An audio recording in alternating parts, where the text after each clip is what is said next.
Hello again. Hello. Cheers. Cheers.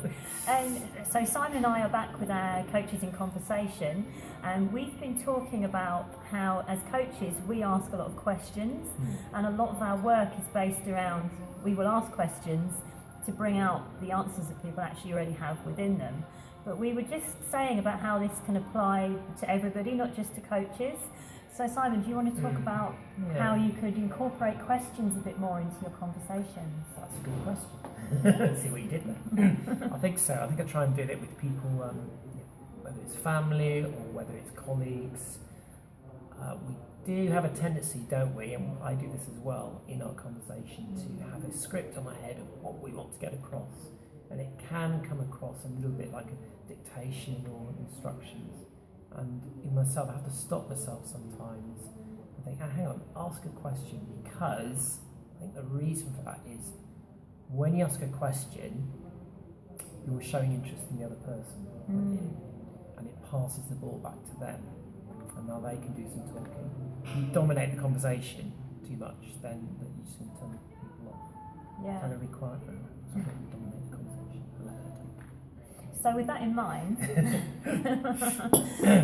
mind, when you ask a question, your brain has to find an answer. That's just how it works.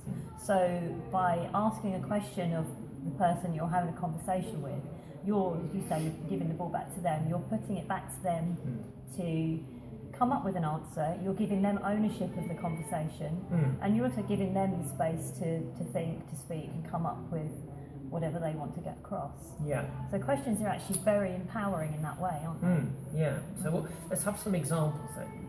Let's just think about normal conversations we have with people, whether it's family or stuff. What would be some good questions we come up with? Okay. So I like the way you did that.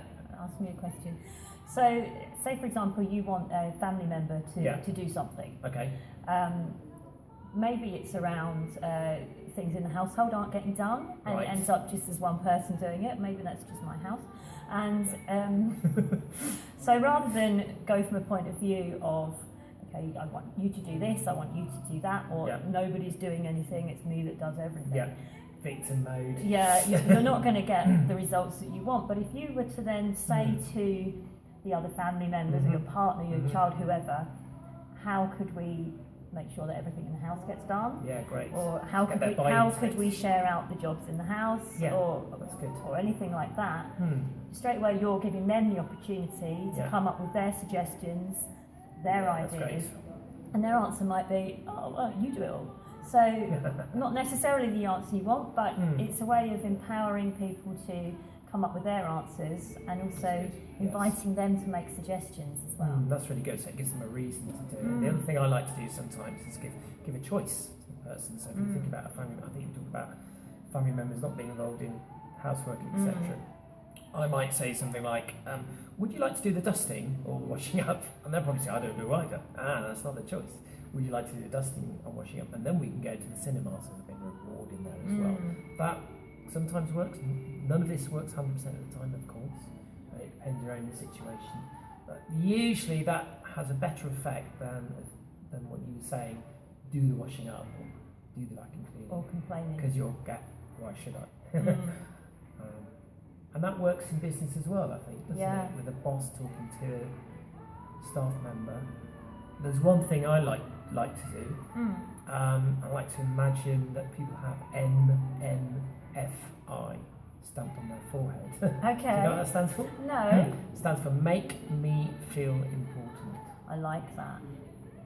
And that's the end of our 4 minutes. So there we go. Oh, wow. MNFI, there's your takeaway for today. That's that video done. Thank you, Simon. Hope you enjoyed it. Have a good day.